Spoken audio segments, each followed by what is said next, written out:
Les solstices ont toujours été des points de repère indispensables aux hommes pour mesurer le temps. Au solstice d'été, les levées et couchers de soleil à l'horizon se situent à des points extrêmes au nord. Les journées sont les plus longues de l'année. Au solstice d'hiver, les levées et couchers de soleil se situent beaucoup plus au sud. La course du soleil est très courte. Nous allons voir que ces angles sont inscrits dans les bâtiments sacrés de Pologne.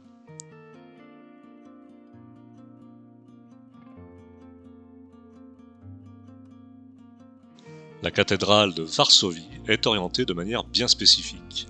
La ligne rouge montre que l'angle du coucher du soleil le 25 décembre correspond exactement à l'orientation de la cathédrale. On voit bien que la toiture suit précisément cet angle du coucher du soleil au solstice d'hiver. Les autres jours de l'année, le soleil se couche sur un angle différent. Ce n'est bien sûr pas un hasard si le monument chrétien le plus important de la capitale est orienté sur le coucher du soleil le jour de Noël. La tradition chrétienne attribue la naissance de Jésus au solstice d'hiver, car il s'agit de fêter l'espoir du nouveau cycle de l'accroissement de la durée du jour. Le solstice d'été, lui, est dédié à Jean le Baptiste avec la Saint-Jean et ses feux de la Saint-Jean. Deux solstices attribués à Jean le Baptiste et Jésus, deux figures du Nouveau Testament si proches et si complémentaires, c'est le symbole parfait du passage entre l'été et l'hiver, entre le jour et la nuit, une polarité, une dualité. L'une s'efface lentement pour donner naissance à la seconde. La parole de Jean le Baptiste à propos de Jésus est d'ailleurs très symbolique. Lui, il faut qu'il grandisse et moi, que je diminue. Le ministère de Jean finit quand celui de Jésus commence. Jean baptise par l'eau et Jésus baptise par le feu. D'ailleurs, les points communs entre Jean et Jésus sont très nombreux dans les évangiles. Leur naissance et leur destin divin sont annoncés par le même archange Gabriel, ils sont de la même famille, ils ont les mêmes convictions religieuses, ils prophétisent les mêmes paroles au mot près, et utilisent les mêmes expressions, comme par exemple race de vipère. Jean et Jésus sont les deux faces d'une même pièce, tout comme les solstices s'enchaînent dans une symétrie miroir. Mais revenons aux églises de Pologne. Nous allons voir qu'il existe une relation entre leur orientation et leur nom. L'église Sainte-Anne est alignée sur le lever du soleil au 1er septembre. Surprise, c'est le jour de la Sainte Anne. L'église Saint-Joseph est alignée sur le coucher du soleil au 15 novembre, c'est le jour de la Saint-Joseph. La cathédrale Saint-Florian est alignée sur le coucher du soleil au 7 mai, c'est le jour de la Saint-Florian. Ce phénomène se retrouve sur de très nombreux monuments dans toutes les villes de Pologne.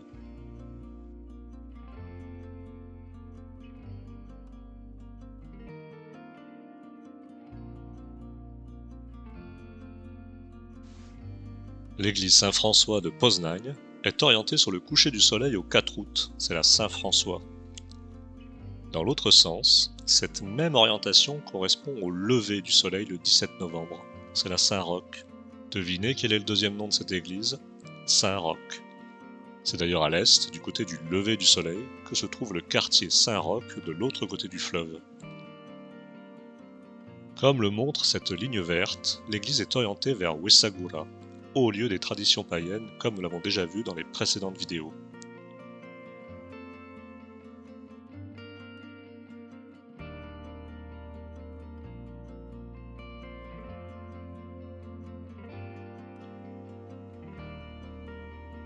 La cathédrale de Poznań est orientée sur le coucher du soleil au 29 octobre, la Saint-Pierre, et sur le coucher du soleil le 13 février, la Saint-Paul.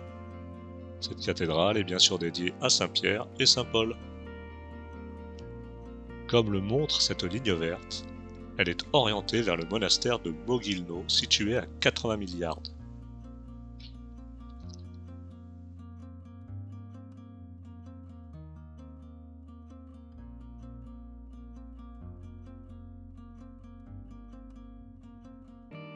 Ce monastère est très intéressant car il est relié à Legnica par le triangle 3, 4, 5.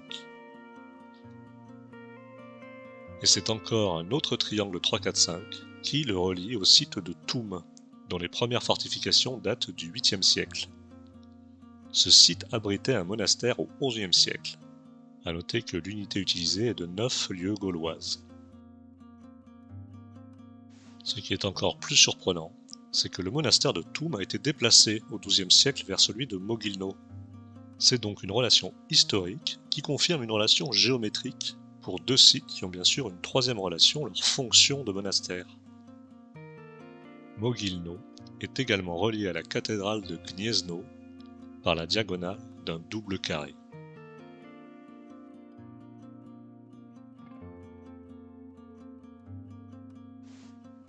Gniezno est la première capitale historique de Pologne. Au 8e siècle, elle abrite la tribu des Polanes, qui donneront leur nom à la Pologne. Selon la légende, elle a été fondée autour d'un vieux chêne. La cathédrale de l'Assomption de Marie est orientée suivant l'axe du coucher du soleil au 15 août. Plusieurs jours sont dédiés à la Vierge Marie dans le calendrier polonais, mais le 15 août est un jour très spécial comme nous l'avons vu dans la vidéo sur l'Assomption. Encore plus surprenant, le deuxième jour où le soleil se couche dans le même angle est le 28 avril, et ce jour est aussi dédié à Marie. Ces deux dates dans l'année voient le soleil se coucher selon le même axe, et ces deux dates fêtent les Maries. Pourquoi cette relation entre l'orientation des églises, leurs noms, les dates des couchers et levées de soleil n'est-elle jamais évoquée? Elle est pourtant très fréquente. Plus l'église est ancienne et plus la relation est probable. Avant d'expliquer à quand remonte cette pratique, on va regarder rapidement les derniers exemples à Wrocław et Cracovie.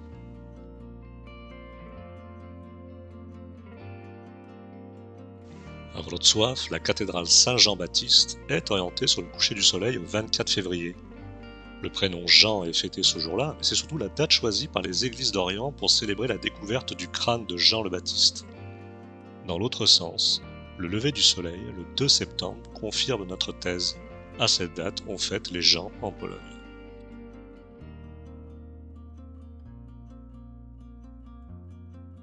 Marie-Madeleine est fêtée le 10 avril, et c'est bien le 10 avril que le soleil se couche sur l'axe de l'église Marie-Madeleine.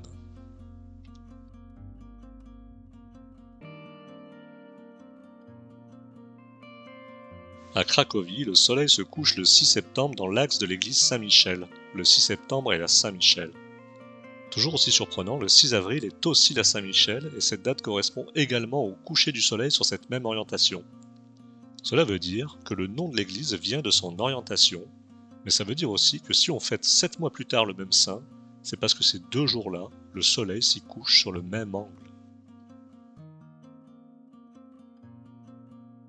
L'autre église Saint-Michel dont il ne reste que les fondations, à Wawel, est elle aussi orientée sur le lever du soleil, un jour où l'on fête les Michel, le 4 mai.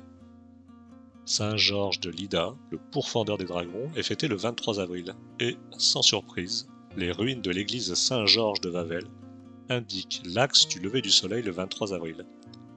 Dans l'autre sens, c'est le coucher du soleil le 2 novembre, date également dédiée à Saint-Georges.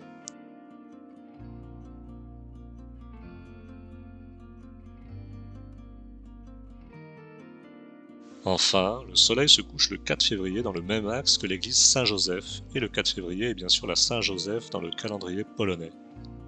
Encore plus surprenant, c'est le même axe lors du lever du soleil le 30 avril. Le 30 avril est aussi la Saint-Joseph. Les solstices sont inscrits dans nos sites sacrés depuis des milliers d'années. Les magnifiques peintures de la grotte de Lascaux datent de 21 000 ans. Voici la latitude de la grotte de Lascaux, 45 degrés. À cette latitude, à midi, le jour de l'équinoxe, un bâton de 1 mètre de haut donne une ombre de 1 mètre de long. Les hommes qui ont choisi cette grotte savaient-ils qu'elle se situait exactement à la moitié de l'hémisphère nord?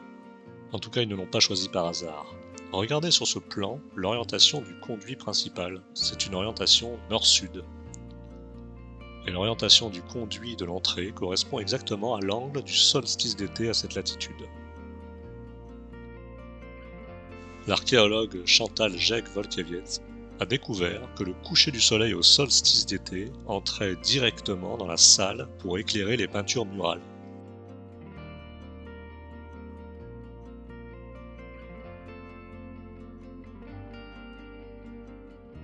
Pour l'archéologue, Lascaux est une représentation des signes du zodiaque.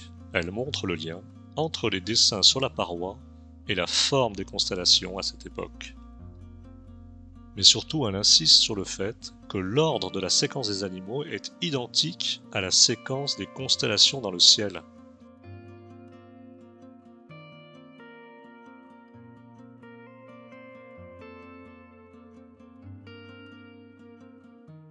Selon l'archéologue, ces deux bisons en symétrie sont une représentation des deux solstices. Si on considère un angle de 90 degrés pour l'axe central sur le nœud formé par les deux queues des bisons, l'œil du bison de droite est à 124 degrés et celui de gauche à 56 degrés. Ce sont les angles des couchers du soleil au solstice d'été, à l'équinoxe et au solstice d'hiver. Cette théorie est confirmée par les caractéristiques des bisons. À droite, un bison qui est en rut en automne, et à gauche, un bison en mue avec son pelage coloré au printemps.